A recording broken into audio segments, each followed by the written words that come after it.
Ô Breno, deixa eu te fazer uma pergunta que eu tô aqui anotado na pauta, então já que a gente já tem 3 horas e meia, eu não quero deixar passar. É, Diga.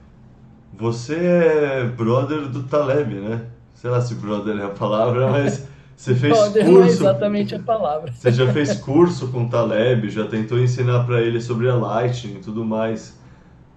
Como é essa história inteira aí? Tipo, como você conheceu o Taleb? Que curso é esse? Como foi trocar ideia de Lighting pra ele? Tipo, ele teve um derrame? Tipo, qual é a história inteira do Taleb na sua visão? Tá, beleza. Então vamos lá. O Taleb, para quem não sabe, ele é um escritor. Só um disclaimer. Ele é um dos meus autores favoritos, inclusive. Por isso que pra mim é chocante toda a interação dele com o ecossistema do Bitcoin. Sim, sim. É, é um negócio muito louco, assim. O Taleb, para quem não sabe, ele é autor, escreveu uns livros muito bons, como A Lógica do Cisne Negro, onde nesse livro ele fala sobre a queda, que fala da crise, que vai vir uma crise e tal, e vem a crise de 2008. Ele tem o Antifrágil, que é um livro excelente, assim, muita gente já leu e adora, não, além de mim, assim, é um livro famosíssimo, para mim é o melhor dele, é o dos livros não técnicos, e os livros técnicos são muito bons também. O Ó, livro, só um adendo. Pra mim, o Antifrágil é o melhor dele e um dos, sei lá, 5 melhores que eu li na vida também. É um livro, sei lá, fantástico. eu também, para mim também, tá no top 5 top 10 tá nos top. O Antifrágil é um livro excelente que eu tenho, inclusive, vontade de reler qualquer dia. E isso, assim, então, dos livros que o pessoal zoa ele, fala que são os livros de aeroporto. Ele teve uns 4, 5 livros de aeroporto, entre aspas. E ele escreveu livros técnicos também. O primeiro livro dele que ele escreveu foi Dynamic Hedging, que ele era um trader de opções, ele escreveu um livro sobre trade de opções, e é um livro que os traders de fato usam, é um livro bem famoso e bem recomendado, que inclusive muita gente que não gosta do Taleb lê o livro e considera o livro bom. Então, assim, beleza. Então, ele é um autor muito bom, ele é inteligente pra caramba, ele gosta muito de estatística. Ele usava muitas ideias de estatística, até porque para você fazer trade de opções, você tem que ter uma noção muito boa de estatística. E aí ele começou a trazer essa ideia das opções, da opcionalidade, da teoria de opções. Opção, para quem não sabe, é um contrato que você pode comprar e vender. É como se fosse um seguro. Só do mesmo jeito que você paga o prêmio do seu seguro para segurar seu carro, você pode pagar um seguro para segurar uma ação ou um ativo qualquer, uma ação na Bolsa de Valores. E aí, tá, beleza. Fiz uma introdução muito grande. Mas aí eu li os livros dele, eu fiquei fascinado com as ideias dele, gostei demais, li tudo. E aí eu fui em 2019, ele tem um curso que ele chama de Real World Risk Institute, ou então RWRI, que é tipo RWRI. E aí eu fui na 12ª edição, lá em 2019. Nessa época, ele ainda não era brigado com o Saifedean. Nessa época, ele era o cara que escreveu o prefácio do padrão Bitcoin, e não o cara maluco anti-Bitcoin. E então, beleza, eu fui nesse contexto. E lá, geralmente, uma pessoa que palestra lá, que é o Ricardo, ele é um matemático, Bitcoiner, inclusive ele já deu palestra no Breaking Bitcoin. O cara é bem técnico, bem bom, e ele costumava ele dava palestras lá frequentemente nesse curso do Taleb. Só quando eu fui, infelizmente não teve ele. Teve um banqueiro, e o banqueiro ficou falando sobre, bem, sobre algumas coisas, sobre fragilidade da economia, não sei o quê. E uma boa parte da palestra do banqueiro foi sobre como os bancos vão acabar com o Bitcoin. Eles já sacaram o esquema, já está tudo olhando, vai ser tudo monitorado, essas coisas. E ele deu essa palestra, e aí beleza, aí teve um momento entre palestras, são uns 5 dias, se eu não estou enganado, não lembro se era 4 ou 5 dias, 5 dias de curso. E aí, num almoço aí, entre palestras, o pessoal estava conversando, o Taleb se juntou com a galera e tal, eles começaram a conversar, conversando com esse banqueiro, e ele estava falando justamente não, porque o Bitcoin não vai dar certo, não sei o quê. O Taleb, eu já tinha visto, assim, indícios no Twitter que o Taleb não entendia muito bem o que que era o Bitcoin. Ele já tinha falado algumas coisas assim que eu olhei e fiquei, acho que ele tá falando um negócio que ele não sabe o que que é. E aí o banqueiro tava falando isso e o Taleb tava, não, concordando totalmente com o cara. E falando que tinha problema de escalabilidade, problema de segurança, de privacidade. E aí eu falei, cara, mas tem a Lightning Network. Ele tipo, claramente não sabia o que que era Lightning Network. Eu falei, cara, Lightning Network. Você pega, né, eu comentei disso daí, só que o pessoal me cortou e tava no meio do negócio. Ele começou a falar que ele sabe um esquema que é realmente privado, tem privacidade. Lá, quando eu era trader, o pessoal fazia umas coisas de cabeça. Por exemplo, eles faziam trade o tempo todo, e aí eles perdiam de propósito um trade, mas aí o cara ganhava crédito. E aí você sabia, tinha um cálculo mental ali, beleza. O cara tá me devendo 1 milhão em crédito. E aí você falava, ô, você tá me devendo 1 milhão em crédito aqui que eu perdi o trade de propósito para você, agora você paga, tipo, sei lá, constrói a casa para os meus pais ali no Líbano, com esse 1 milhão de dólares aí. E aí ele tem o crédito com uma outra pessoa, que tem o crédito com outra pessoa, e aí o cara lá tem alguém no Líbano que tem um dinheiro sobrando, que tem um crédito, e aí o cara lá do Líbano constrói, e aí isso daí é impossível da Receita pegar, né? Porque isso aí só tá na cabeça das pessoas. Aí eu falei, cara, mas isso aí é basicamente a Lightning Network.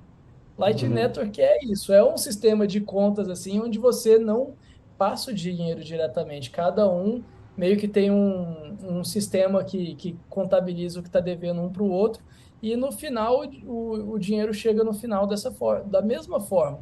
Só que a diferença é que a gente usa criptografia e é incorruptível. Nesse sistema aí, alguém pode tentar te sacanear, não, mas as pessoas têm a honra delas que tinha que manter e tal. E aí depois parece que ainda entrou a máfia no meio. O Allen Farrington contou um pouco dessa história no artigo sobre o Taleb dele. Mas aí então assim, eu falei isso para ele, cara, mas ele não deu a mínima atenção. Na verdade, assim, todas as interações que eu tentei ter com o Taleb, ele foi extremamente grosso. E não deu, tipo, não consegui me comunicar com ele, assim. Teve umas pessoas que conseguiram conversar com ele, fazer amizade e tudo mais. Eu não consegui trocar meia dúzia de palavras com ele. Ele sempre me cortava, assim, de tipo, não desconsiderava o que eu tava falando tipo, foda-se.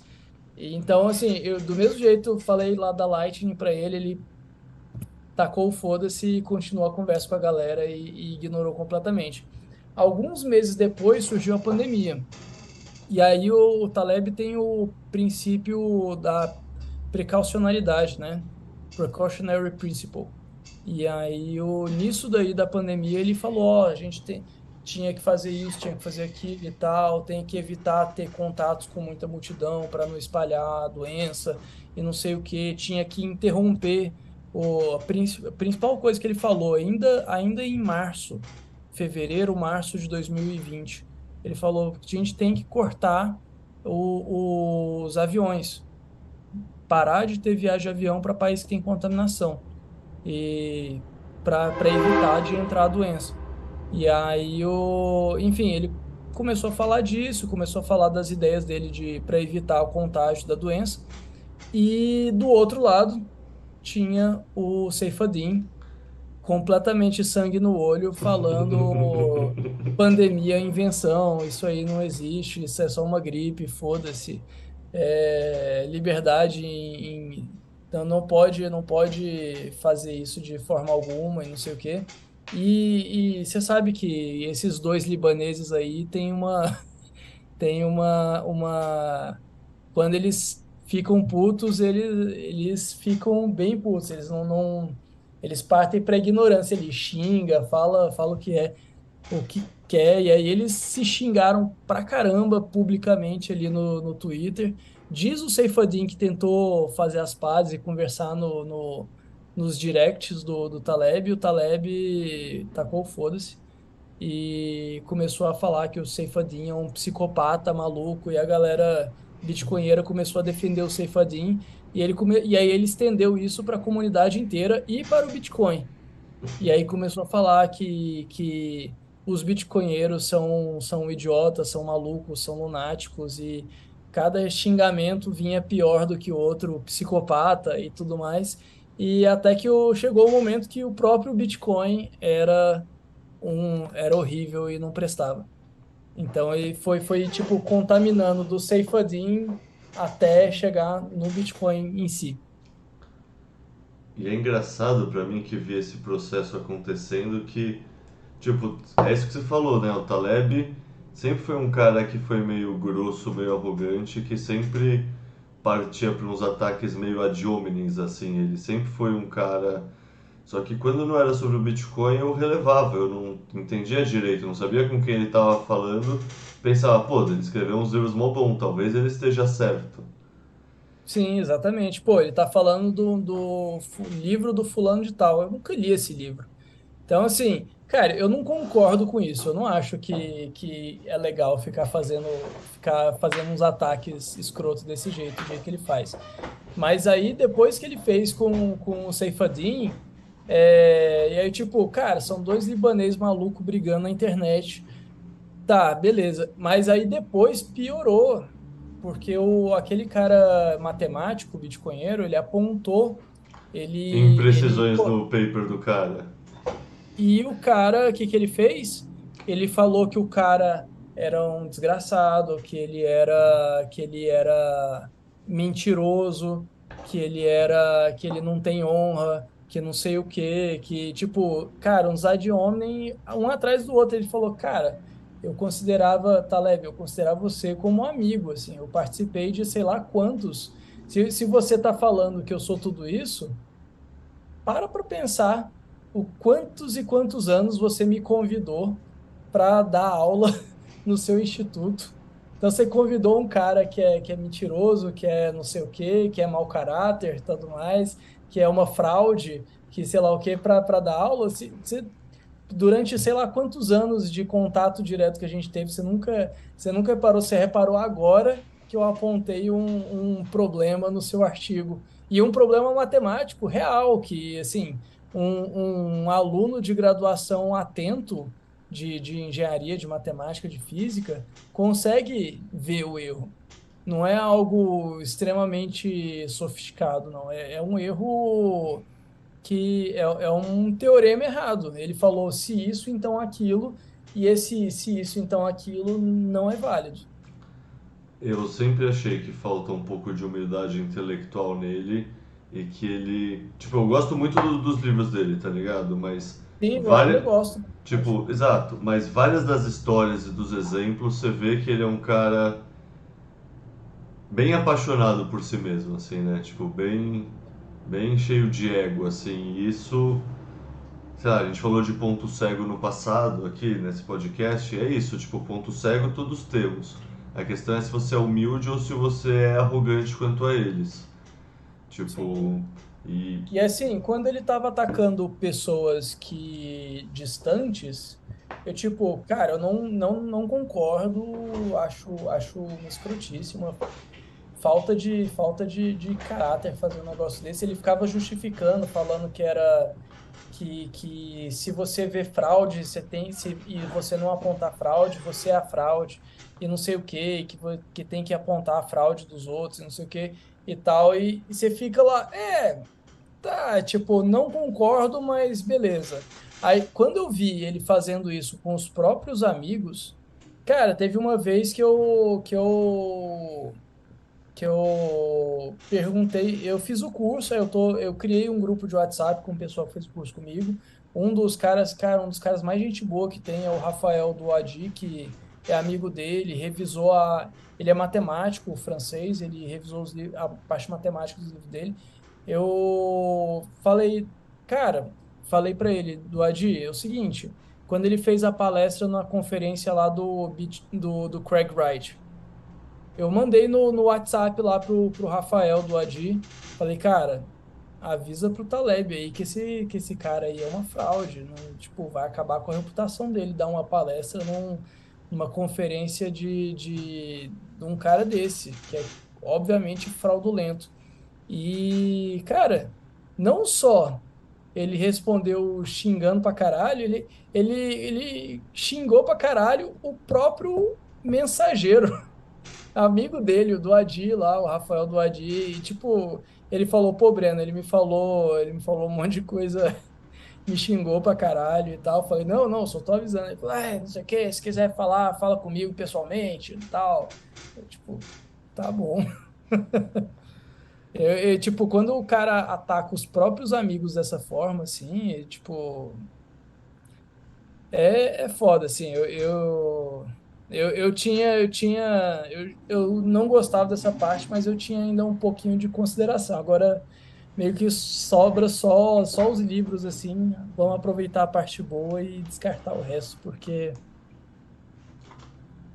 cara, e a lógica do Cisne Negro foi assim, um dos primeiros livros que eu li no primeiro ano da faculdade que marcou assim muito da maneira que eu vejo o mundo, tá ligado?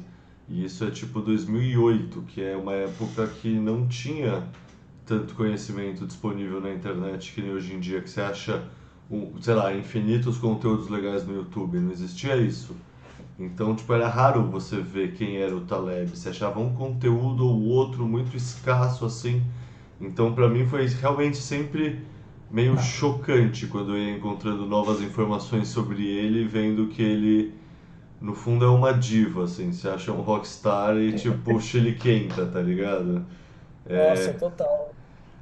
O pessoal do. Eu acabei que no Twitter eu me aproximei muito, assim, de gestores que, porra, um nível extremamente acima do meu, não sei nem por que diabos alguns deles me seguem, mas eu fui conversando e fui entendendo e tal, e entrei em contato e tive.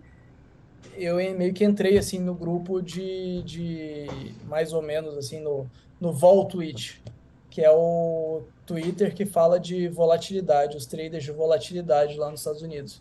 E cara, o Taleb é piada deles. Eles zoam o Taleb assim o tempo todo, justamente por conta desse jeito diva.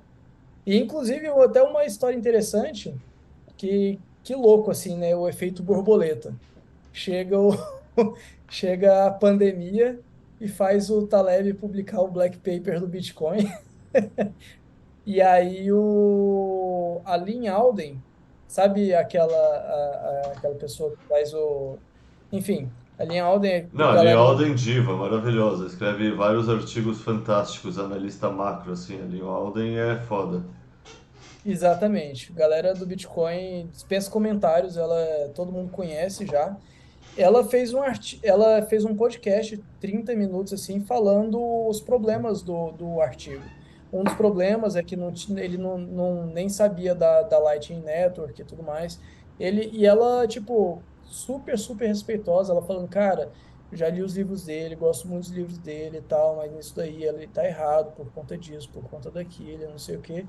O que que aconteceu? Ele deu o chilique de diva dele na internet xingou a pessoa lá de tudo que é nome, falou um monte de merda dela. E sabe o que que aconteceu? O Snowden, que sempre foi anti-Bitcoin, falou que Bitcoin era ruim por conta de privacidade, não sei o que e tal. E bom é o Monero, o Zcash, não sei o que, saiu para defender ela. E aí o Taleb começou a atacar o Snowden e o Snowden virou bitcoinheiro. Cara, mais estranho que a ficção isso aí. Você vê isso num livro, você vê isso numa série, você não bota fé. Você fala, nah, isso aí o escritor tá forçando. Para que do nada Taleb ia estar junto com o Snowden, tipo, não. Cara, se eu não tivesse vendo acontecer, eu ver todos. Porque, assim, durante muito tempo, eu também eu ficava discutindo ali sobre essa galera de trader lá e na internet, o pessoal do Vol Twitch tem um lado da economia de ergodicidade, que é um conceito que eu aprendi com o Taleb, e aí eu fui conhecer o trabalho do Oli Peters, que é sensacional, que é de economia ergódica. E aí eu discutia isso muito na internet, inclusive o Farrington, o Allen Farrington, antes de ser famoso no mundo do Bitcoin, eu virei amigo dele porque a gente discutia junto ali as coisas de economia ergódica. E aí, só que ele já falava mal do Taleb nessa época. E aí um outro cara que falava de economia ergódica também, mas gostava do Taleb porque ele conheceu ergodicidade, o conceito pelo Taleb, eu ficava conversando comigo, pô, e esse cara aí, esse seu brother aí, ele é bitcoinheiro maluco, ele fica falando mal do Taleb, pô, mas ele é a favor da ergodicidade, mas o Taleb que difundiu esse conceito. A gente ficava conversando sobre isso, assim, mas enfim, acho que até perdi o ponto onde é que eu ia chegar, mas Cara, mas é, então explica essas pra. coisas que se cruzam é muito engraçado. Cara, explica uma coisa que você falou como se fosse mó natural e tipo, não é. O que Foi é mal. ergodicidade? Ergoticidade? Ergodicidade? O que é isso? Com D de dado. Ergodicidade. Isso, ergodicidade. É Defina. um negócio.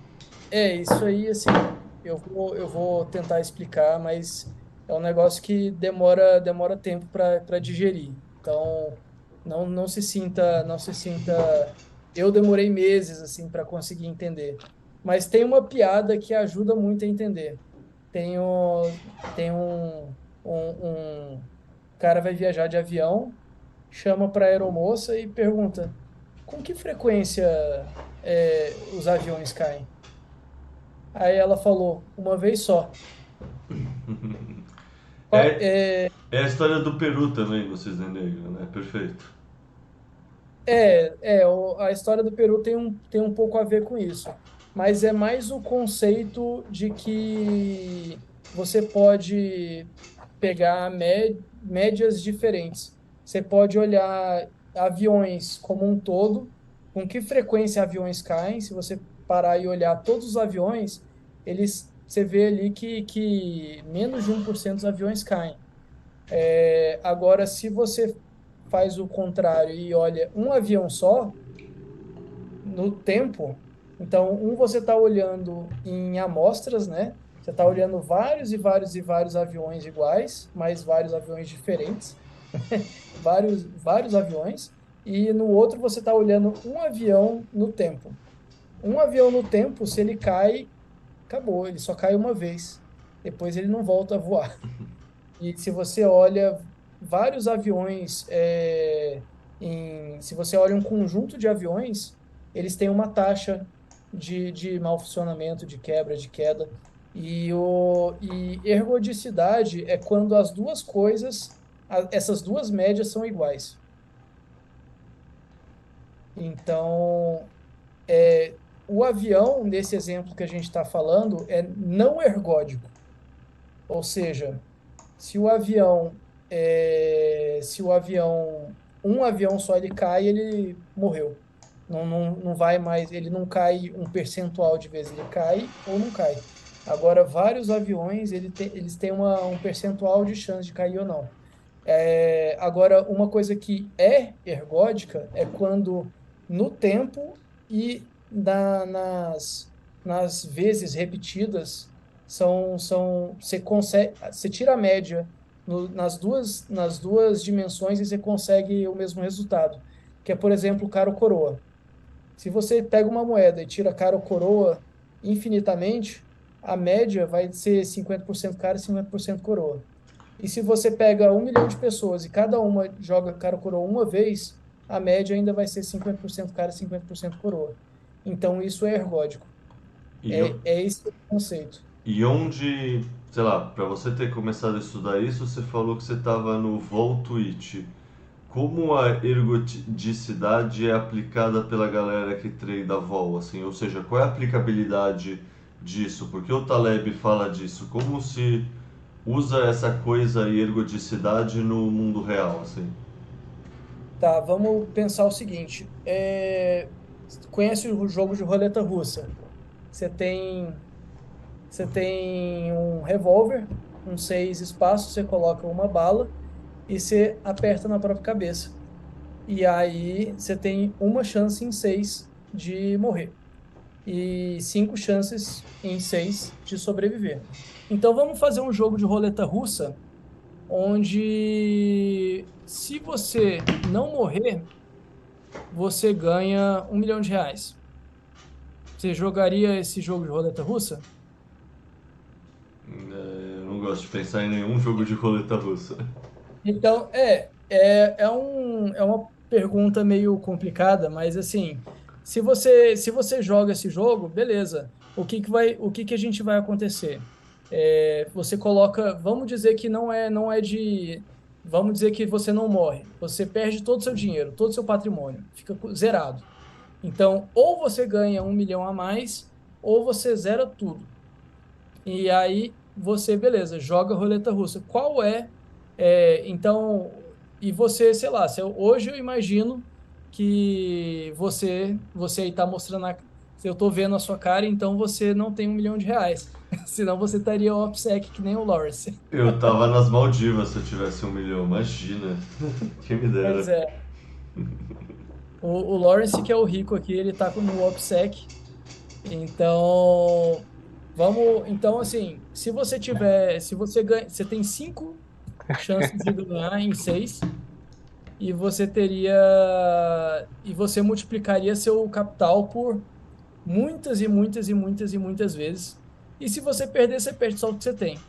Então, se você fizer a esperança, a média matemática, que é chamada de esperança matemática, qual é o valor esperado? O valor esperado é positivo. Na média, você ganha. Ou seja, se eu, você, o Lawrence e todos os bitcoinheiros jogarmos esse jogo e a gente tirar a média disso, na média, a galera tá positivo. Só que se você jogar isso no tempo, você joga uma vez, ganhou, uma vez, ganhou, uma vez, ganhou, uma vez, ganhou, uma vez, perdeu, você perdeu tudo. Então, por mais que a esperança seja positiva, se tem muitas pessoas elas calculam retornos financeiros assim. A economia clássica calcula retorno financeiro assim, se você tem esperança positiva, quer dizer que vale a pena jogar o jogo. Só que vale a pena jogar o jogo em universos paralelos, numa amostra de várias pessoas jogando simultaneamente, tirando a média. Se você pegar uma pessoa no tempo, qualquer pessoa que você pegar, a pessoa mais sortuda do mundo, eventualmente vai dar, como tem uma chance em 6, eventualmente vai chegar a esse 1/6, onde ela vai perder tudo e ela está quebrada.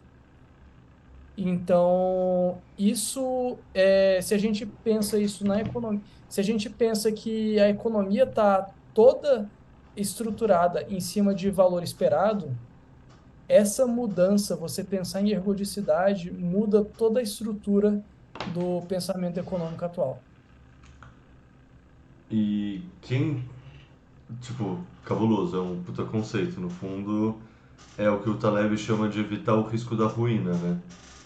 Sim, Mas quem, tipo, porque assim, por exemplo, o que eu entendo, o Taleb é o cara que cunhou o termo antifragilidade. sim. É, eu não lembrava desse termo ergodicidade. Tem ele que cunhou também ou tipo outras pessoas já falavam desse tema há mais tempo? Não, não, é antigo. Ele é um termo da física. Se eu não me engano, acho que foi Boltzmann que criou esse termo quando estava estudando gases. E aí, porque ele, na hora de fazer pressão, o que que é pressão? São os átomos batendo na superfície de alguma coisa, né? Só que como é que ele consegue provar que esse átomo aqui batendo aqui, na média, é a mesma coisa de todos os átomos batendo? Ele criou a ergodicidade é um conceito da física. As pessoas começaram a usar e ver que isso vai além da física. Tem muita questão de ergodicidade na biologia, essa questão de economia ergódica e economia não ergódica é um conceito que, incrivelmente, tem muita gente aplicando na biologia. De, por exemplo, passarinhos que vão. O passarinho vai pegar. Qual é o comportamento ótimo de comida que o passarinho tem que pegar? Então, quando a pessoa faz um modelo matemático, é, eles não tinham uma resposta. E aí não tinha uma resposta usando o valor esperado. E quando colocaram essa questão da ergodicidade, entenderam que no tempo é diferente, isso aí encaixou. E vários problemas, assim, que eram meio que paradoxos, eles foram sendo revelados e entendidos melhor. Ou seja, viram que o paradigma que eles estavam tentando ler o mundo estava errado e encontraram um paradigma com mais adesão à realidade. Exatamente, isso aí é um problema aí que a gente está tendo muito na economia clássica, que as pessoas são muito apegadas ao modelo antigo, que eles já estudaram, já acostumaram, e um cara, esse Oli Peters, que ele escreve sobre isso, ele estuda isso, publica vários artigos, ele não consegue publicar em nenhum artigo de economia, em nenhum jornal de economia. Ele publicou na Nature, que é uma das maiores revistas científicas aí de física, biologia, etc. Ele publicou lá, e foi um puta artigo revolucionário lá, que foi muito lido, muito compartilhado e tal, e nenhum jornal de economia aceita. Porque trabalha fora dos paradigmas deles. Exatamente. É o, Vai ter que mudar tudo. o sistema de peer review é muito paradoxal, assim, né? Como você tem mudanças de paradigma se as mudanças precisam ser avaliadas pelo paradigma anterior? Você já leu o tweet que tem pinado no meu Twitter? Ai, não lembro aqui de cabeça, deixa eu procurar aqui. É uma frase do Max Planck que fala justamente sobre isso. A frase que eu adoro essa frase, tanto que está presa aí há muito tempo, Ah, desde antes desse aí, que é ah, uma verdade científica não triunfa convencendo os oponentes e fazendo eles verem a luz. Mas, na verdade, é porque os oponentes eventualmente morrem e uma nova geração cresce acostumada com ela. sim, a ciência avança de funeral em funeral, perfeito. Eu conhecia esse conceito, não lembrava dessa frase, mas, cara, eu fiquei bastante tempo na academia, né? Eu vi isso acontecendo em tempo real, assim. Tipo, o pessoal só esperando um pesquisador morrer para poder atualizar o nome de uns negócios da geologia, só que enquanto ele não morrer, ele ainda é o pica das galáxias do tema e ele não quer atualizar o conhecimento porque vai ter que mudar os trabalhos dele. E E isso foda-se. se aplica perfeitamente ao Bitcoin. Aos economistas Fiat, sem dúvida. Pensa toda a geração boomer. Toda a geração boomer está servindo como essa geração que não quer aprender, não quer mudar e não tem incentivo nenhum para fazer isso. E se sente ameaçada pelo novo. Então é isso, tipo, em um texto meu que eu escrevi, eu coloco uma parte que é number go up e a próxima seção é haters go down. E o haters go down é isso, é passa o tempo e eles morrem. Tipo, eles vão morrer antes da gente, em média. E tipo, as Sim, próximas gerações não conhecerão um mundo em que Bitcoin não era dinheiro. exatamente. As próximas gerações vão saber que Bitcoin é dinheiro já de início. Não vai ter todo esse trabalho, toda essa dificuldade. Então, é bem isso, assim, a gente tem que ensinar às novas gerações, porque eles que vão fazer o Bitcoin dar certo. Isso aí, essa galera boomer aí, a No- gente ainda tenta, ainda faz, gasta tempo com eles, mas quem vai fazer a diferença mesmo vai ser a próxima geração. É, né, a Aproveitando mudança. esse tema aí de academia, né? Esse é um dos motivos que meio que me afastaram do conhecimento acadêmico, porque além dele ser restrito, eu particularmente, eu não digo mais pela minha área, ele é muito enviesado com relação a esperar que os outros. Um cara fica lá no trono, né? Do conhecimento e do saber, e de repente só pode atualizar quando ele morrer ou quando ele sumir. E o fato da gente ficar tão preso a pensamentos antigos e tal foi me afastando da academia. Eu falei, pô, não, isso aqui não vale mais a pena, não. E o conhecimento padrão Bitcoin, ele é mais dinâmico, ele é mais descubra você mesmo e não acredite no doutrinador, entendeu? Isso torna mais prazeroso estudar de uma maneira geral. Não sei se vocês concordam. Ah, eu concordo inteiramente, cara. O negócio de ser um negócio aberto, que todo mundo tem voz, todo mundo participa, todo mundo pode exercer a própria criatividade, explorar, assim, querendo ou não, é o oposto de um lugar com uma autoridade centralizada, né? Essa questão das credenciais fiat que a gente não valoriza, que é meio que aquela postura de que você sabe com quem você está falando. Tipo, Hum. se tem uma coisa que não tem no Bitcoin é essa postura de que você sabe com quem você está falando. É tipo uma postura escrota, assim, é só para quem não se banca nos argumentos que precisa apelar para um argumento de autoridade, assim, tipo. E é engraçado que o Bitcoin realmente funciona como um espelho que desnuda a alma das pessoas, assim, né? Tipo, o Bitcoin, por ser tão imutável e ser tão, sei lá, ter uma comunidade de fanáticos tão restrita, tão estrita, tão fanática mesmo em torno, é, ele meio que cobra um ethos mesmo. Então, assim, pessoas que nem o Taleb que a gente estava falando, pessoas que nem outros, não conseguem ficar tanto tempo num ambiente que eles não podem ser o centro das atenções. Tipo, não é como eles funcionam. E essas pessoas geralmente são mastigadas e cuspidas, assim. Elas não entenderam, elas vieram tentando se aproveitar do hype.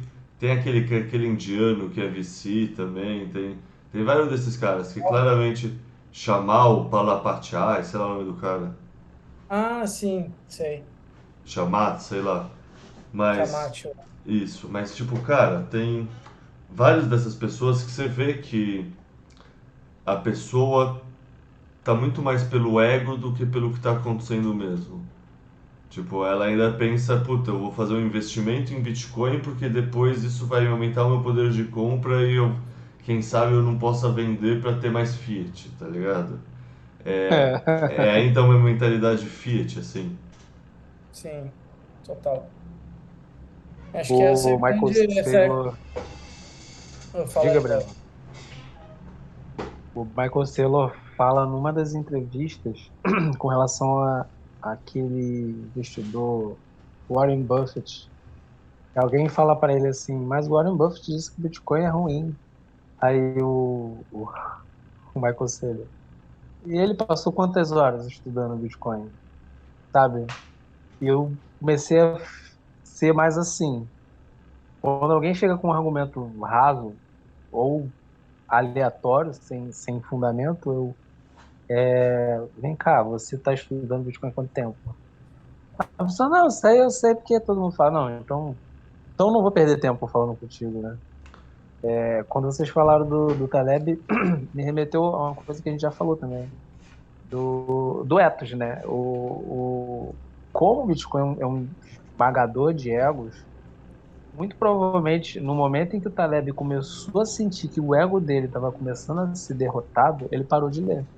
Que eu acho que aquilo causou um incômodo maior nele do que a sensação de conforto que traz, a sensação de iluminação que traz se ele tivesse lido até o final. Ele deve ter ficado incomodado. As pessoas fazem isso de uma maneira geral. Elas começam a tomar a pílula, só que elas, em determinado momento, cospem, porque elas percebem que aquilo vai ser ruim para elas. E é isso. Você tem que ter humildade de jogar diploma fora, de jogar conhecimento acadêmico fora e falar, o dinheiro mágico da internet funciona. É um exercício de humildade, né? Cara, eu ouvi uma frase que eu acho que foi no podcast do Saifadin com aquela moça que é VC, esqueci o nome dela, mas é uma VC que tá há muito tempo no ecossistema, assim, não lembro o nome dela agora, mas que é basicamente a ideia que o Bitcoin recompensa quem tem síndrome de impostor e pune quem é Dunning-Kruger, sabe? Que é aquele pessoal que acredita que manja muito se tendo estudado pouco. E essa é a maior verdade que eu já vi, assim, o Bitcoin realmente seleciona o pessoal que tem síndrome de impostor e não para de estudar para ter certeza que está com tudo dominado. E quem acha que entendeu de cara, não É porque não entendeu, entendeu. não entendeu, deixou passar a complexidade, é arrogante e está sendo selecionado. E isso é maravilhoso, no fundo. No fundo, que bom. Sim, tem um artigo do Lope que eu tava lendo, relendo, né? Porque, cara, não sei se já leram as coisas do Lope. O Lope é sensacional. Adoro tudo que ele Demais, escreve. demais. Ele tava relendo o artigo dele que é Ninguém entende Bitcoin e tá tudo bem. Ele fala, tipo, ele vai trazendo as ideias assim, de, tipo, como o próprio Satoshi pensava coisas e mudou de ideia no depois de ter lançado o Bitcoin, pensava uma coisa e mudou de ideia e percebeu que na verdade colocou um bug sem querer e atualizou o software e aí as pessoas que foram aquele Galvin, não lembro o nome exatamente, que pegou depois Satoshi, ele tinha uma ideia do que é o Bitcoin e a ideia do que é o Bitcoin vai evoluindo e como que, na verdade, é exatamente isso, evolui, não existe um conceito fixo, imutável do que é o Bitcoin de fato. Como diria o E aí Reicher, o. não, fala, Lawrence, eu ia falar uma frase, mas claramente é só bobagem, que é... Vai, deixa eu falar agora, já que eu falei. Que o Reicher falando na Fala, live fala. com... Acho que foi com o Diego Cohen, falando que o Bitcoin são os amigos que a gente faz no caminho. Ah, sim. Porra. Sim, sim. Recentemente eu postei uma imagem que tem no PicPay. Tudo que você precisa entender sobre Bitcoin. Aí tava o tempo que você demoraria para ler, 2 minutos. Aí eu falei, é muita ousadia desse banco achar que em 2 minutos tu vai entender tudo do Bitcoin, né? Aí a galera até comentou, tô há 18 meses, tô há 2 anos e não entendo nem metade. É muita ousadia. Então, mas aí é o exemplo do que eu estava falando da empresa que não contrata bitcoinheiro para participar do marketing. Exatamente. Tipo, Pega uma Exato. frase clássica de copywriting. exato, não tem tipo a mínima adesão com o ecossistema, mas no fundo eles estão cagando para isso. Eles estão falando só com o mundo norme mesmo e você acha que eles vão falar que not your key, not your coins? Vão nada. Não vão, não vão. De Daí qualquer é. jeito. Ou foi mal, continuei. Então, diga, que eu só ia falar que isso é difícil de explicar pro Norman. É muito difícil. Às Mas, vezes, eu gasto mais tempo explicando o conceito de ter as suas próprias chaves do que explicando todo o resto, de tipo, não, você compra por aqui, você pode comprar assim. Isso é rápido, mas quando eu falo para as pessoas, tenha a sua própria chave, guarde isso como sua vida, elas me olham com a cara de como se fosse, sei lá, como se fosse um ET. O que você está falando? Por que você está falando? É só uma senha. Aí eu falo, não, é a senha de todo o seu patrimônio. Aí a pessoa, tá, mas calma aí, cara. Digere essa ideia e depois volta. Porque as pessoas não pegam muito de cara. Mas diga, Breno. eu só ia comentar com o Leta que eu tive um pequeno espaço de tempo que eu trabalhei como copywriter também. Ficava fazendo esses artiguinhos aí do tipo para corretor, essas coisas. Como tipo ninguém sabe de nada de cripto e eu tinha até uma startup disso há um tempo atrás. O cara chegou e falou, cara, eu tava meio que sem saber o que fazer, minha startup não tava indo para frente, eu não tinha perspectiva, eu não sabia o que eu ia fazer da vida, precisava fazer alguma coisa. Chegou o cara, eu tava até pensando em estudar um pouquinho de marketing e tal, para me colocar melhor no mercado. E aí chegou esse cara e falou, pô, eu faço copywriting para corretoras e tal, e aí eu fazia, tipo, os artiguinhos para Guide, para várias corretoras aí, de tipo, guia completo do Ethereum. Eu fiz umas dessa também, eu fiz um tempo de ghostwriter, assim, fazendo coisa pra corretora. E no fundo foi bom, assim, querendo ou não, se eu não tivesse feito, eu não teria gastado um minuto estudando nenhuma shitcoin, assim. E nesse É, sentido, é bom estudar elas pra você realmente saber porque você não quer saber sobre elas. Te dá mais exatamente, propriedade, assim. exatamente. Do mesmo jeito que não dá pra gente chegar e falar, tipo, a gente não gosta das pessoas que chegam e falam, o Bitcoin é ruim, e você vê que claramente o cara não gastou 15 minutos para entender o que que é. Também chegar e falar mal por que que o Ethereum é ruim, por que que sei lá, Solana é uma bosta. É claro que a gente entendendo o Bitcoin fica muito mais fácil da gente ter uma noção dos problemas de centralização e tudo mais. Mas é sempre bom saber um pouquinho mais e ter esse conhecimento para poder falar com propriedade, mostrar que você não é o cara que simplesmente acordou, abriu o Bitcoin Twitter, viu que o maximalista tóxico preferido falou que era ruim e repetiu. Sim, querendo ou não, o Don't Trust Verify, né, a gente tem que aplicar também. Tipo, a gente O tem que tempo todo. desconfiar de outros bitcoinheiros também e talvez eles estejam errados e tenha mau valor no Ethereum, tá ligado? Vai lá e estuda, gasta um tempo entendendo por que você especificamente acredita ou não no pensamento dos caras. Inclusive uma coisa que eu vejo assim,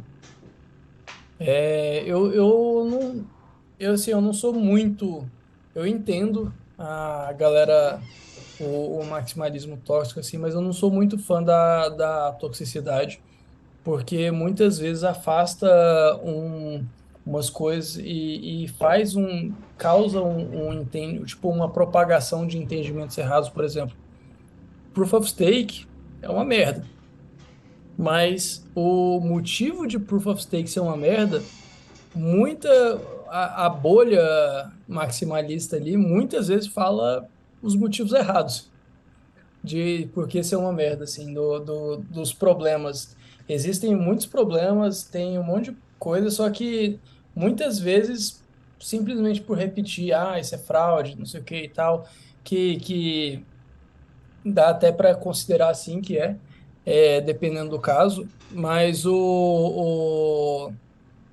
simplesmente essa repetição muitas vezes quando você vê, você está repetindo coisa errada que você simplesmente confiou em alguém, você não fez o Don't Trust Verify dentro da própria bolha.